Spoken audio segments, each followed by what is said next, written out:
皆さんこんにちは。内科皮膚科医の友利新です。今日は皆さんに油についてお話ししようと思います。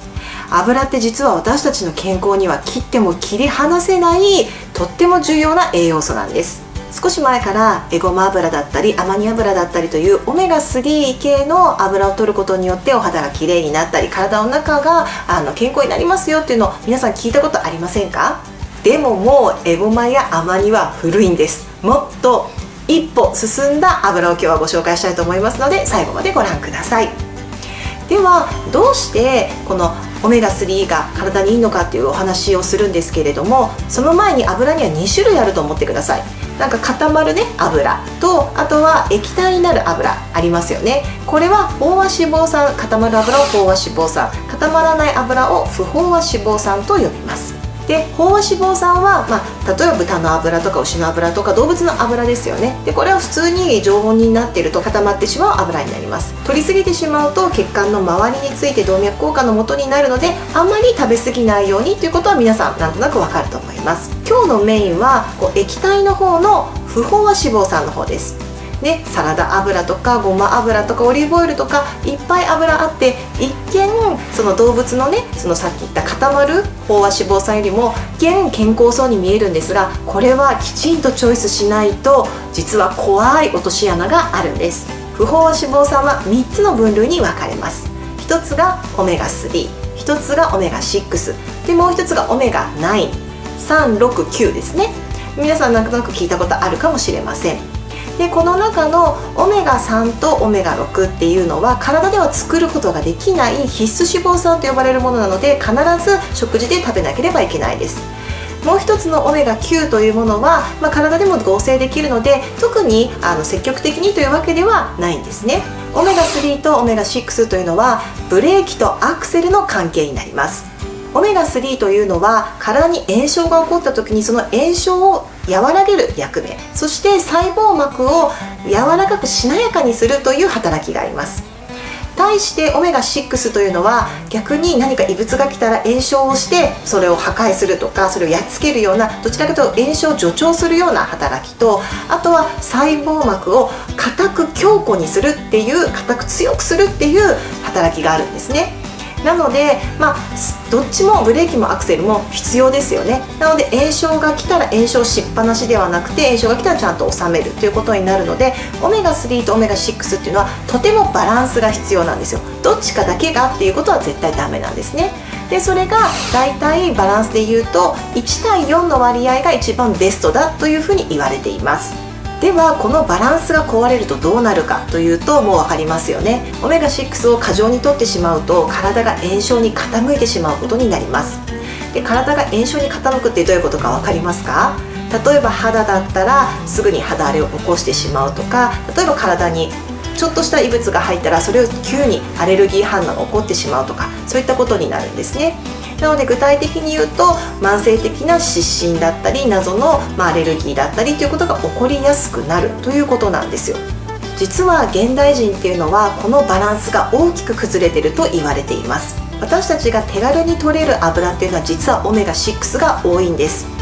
お家の中のサラダ油もそうですし、ごま油も実はこのオメガ6になります。あと皆さんがコンビニに行ってですね、いろんな加工食品の後ろを見てみてください。そこには必ず食物油脂というふうに書いてあると思います。生クリームを作る時にも食物油脂って書いてありますし、カップスープ、例えばコーンスープのカップスープありますよね。ああいうのも必ず後ろには食物油脂と書いてあります。あとチョコレートだったりそういったものを必ず書いてる。あれは何かというと、これ全部オメガ6になるんですね。なぜこのオメガ6が加工食品に使われやすいかというと、これは加熱しても壊れないからなんですよ。炒め物する時ってサラダ油だったりごま油を普通に使いますよね。加熱しても壊れないということと、安く大量に作れるんですよ。なのでやっぱり加工食品って値段が上がると皆さん買わなくなってきますので、値段を抑えたい、そして加熱する時に、壊れない油っていうとどうしてもオメガ6をチョイスしちゃうことになります。私がクリニックで経験した患者さんなんですけれども、実は患者さんで全身がかゆいって言って皮膚科に来院された患者さんがいるんですよ。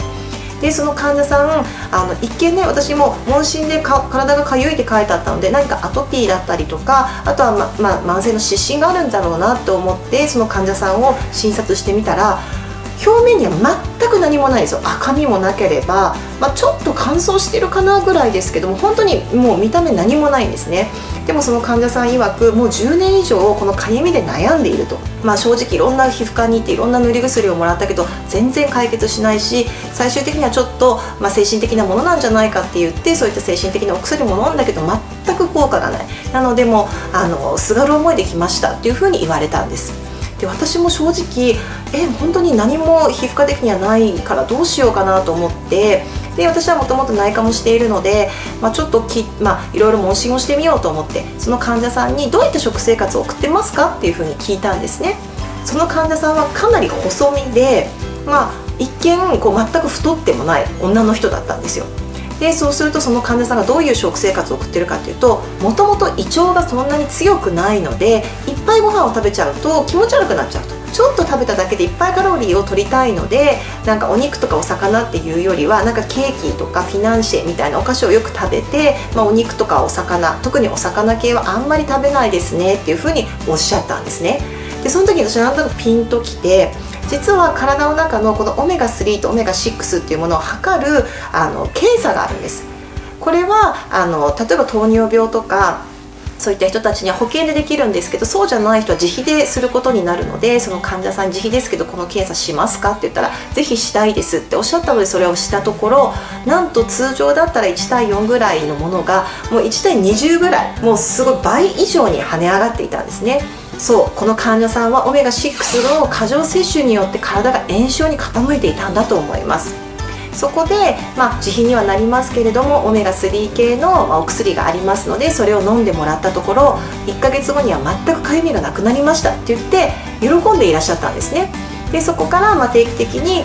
採血をしたら1対4ぐらいの、数値になって、半年1年ぐらいですかね、経過を見させてもらったんですけど、一度もぶり返したり、また再度ねかゆみが起こるっていうこともなく、もういらっしゃっていないので、きっとその方は良くなったんだろうなと思っています。こういった患者さんを見て以来、私は何か謎のかゆみとか湿疹っていう人には、このオメガ3とオメガ6の比を測るような検査をクリニックでもするようにすると、若い女性ですよねの方で結構これが離れている方が多いっていうことがびっくりしました。でこれって実はやはり加工食品をいっぱい食べてたりとか、あとはお魚を食べるのが極端に少ない人なんですよ。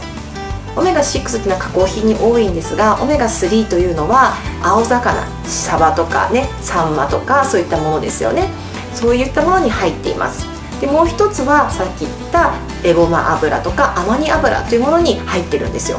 なんですけれども、このエゴマ油もアマニ油も加熱をするとオメガ3が変化してしまって壊れてしまう。エゴマ油だったりシソ油っていうのは加熱をしてしまうとオメガ3が壊れてしまうので、例えば何か料理に使いたくてもね、それを入れるわけにはいかないですし、あとは加工食品も使えないから毎日それを食べるっていうのはなかなか難しい上に、じゃあ毎日サバとかサンマとかそういったものを食べれるかっていうと、なかなかそれも難しいんですよね。じゃあそこでサプリ取ればいいじゃないっていう方もいらっしゃると思います。オメガ3系のサプリっていっぱい出てると思うので。なんですが、オメガ3っていうのは酸化といってすぐに変質しやすいんですよ。なので市販で売ってるサプリの大半が酸化をしているっていうデータもあるので、私はあんまりこのオメガ3系のサプリをね堂々と飲んでくださいとは言えないんですね。なので先ほどの患者さんも自費にはなっちゃうんですけども、薬としてお出ししました。なので薬として売ってるものは酸化がないんですけれども、一般で売っているサプリは酸化を気をつけた方がいいと思います。じゃあ先生はどうやってそのオメガ3を取っているのかっていうのが今日の本題なんですが、私がおすすめするのはこちらです。こちらカメリナオイルになります。これはカナダ原産のカメリナっていう植物の種を圧搾して作った油になるんですね。でこれ何がすごいかっていうと、ここにも書いてあると思うんですが、オメガ3、6、9全て入っているんですよ。バランスもさっき言った1対4っていうのがしっかりとオメガ3とオメガ6になっている。プラスこのカメリナオイルにはたくさんのポリフェノールが入っているので、なんと加熱をしてもオメガ3が壊れないんです。なので我が家ではどんな料理もですね、卵焼きを焼くとか炒め物をするっていう時には必ずこのカメリナオイルを使うようにしています。そうすることによってこのオメガ3を、わざわざ食べるという意味ではなくて口にできていきますし、オメガ6を摂る量も少なくなります。でプラスオメガ9も入っているので知らず知らずにオメガ3も取れますし、で1対4のバランスでオメガ6も入っているので、オメガ6を減らして3を取るっていうこともできるんですね。実は今までのオメガ3である、アマニだったりエゴマっていうのは、常温はいけないんですが、これは常温でもいいですし、さっき言ったみたいに加熱ができるっていうのが一番いいところだと思います。なので例えば肌をきれいにしたいとか、ちょっと最近ね何かアレルギーっぽい症状が起こってるとか、体に炎症が起こるっていうことは、アレルギーだったり肌荒れだけではなくて細胞に細かい炎症が起こるということなので、動脈硬化が進むことになるんですね。動脈硬化が進むとどういったことがあるかというと、脳梗塞とか心筋梗塞とか怖い病気につながることもあります。体には極力炎症を抑えなければいけないんですよ。ですからもちろん肌がきれいになりたいとか、アレルギーをなくしたいっていう人はもちろんですけれども、将来のそういった心筋梗塞とか脳梗塞とか怖い病気を予防したいっていう方にもぜひオメガ3、6、9のバランスが整っていて、かつ加熱をしても大丈夫というこのカメリナオイルがおすすめなんです。で私はこの創建社さんっていうところのカメリナオイル使ってるんですけど、カメリナオイル結構いろいろあって、で創建社さんのはですね、実はカメリナオイルって実はちょっと臭みというか、独特の香りがあるものもあるんですね。で私はその香りも好きで、このもう一つのこれは生成してないので香りがどちらかというと風味がある感じなので、逆に炒め物とか使ったりするとちょっと香りがついちゃう時もあるので、この香りを生かしてパンとかをつけて食べるという時はこちらを使います。ただ毎日の料理で癖がないように使いたいという時にはこちらの創建社さんのカメリナオイルを使っています。自分の好きなものをチョイスして今まで使っていたサラダ油だったりごま油の代わりに使っていただくといいんじゃないかなと思います。油というのはバランスがとても大事なんですね。一つだけを取りすぎてしまったらいけないんですよ。なんですけれども現代はオメガ6、オメガ6ですねが過剰になっているということを頭に入れて、なるべくオメガ3を積極的に摂るようにしましょう。そのオメガ3を積極的に摂るにはやはり食べ物で摂った方がいいですから、エゴマだったりしそ油もいいですけれども、毎日の料理に加熱して使えるカメリナオイルぜひ取り入れてみてください。このオイルについて実は私本に詳しく書いてあります。じゃーん。今年の3月に出したばっかりの、新刊ですね。公文社さんから出ているやめる美容という本になります。この中に、オイルのコーナーとして結構書いてありますので、もう詳しくもっとねこの動画のこと詳しく知りたいよっていう方はぜひこの公文社さんから出てるやめる美を手に取ってみてください。番組概要欄にも一応リンク貼っておきますので、気になる方はぜひご覧になってみてください。いかがでしたか？このチャンネルではこのように美容健康について正しい知識を皆さんにお話ししていますので、よかったらぜひチャンネル登録してみてください。あとこういったネタも扱ってほしいというようなことがあればコメント欄にいただけると大変嬉しいです。ではまた次の動画でお会いしましょう。さようなら。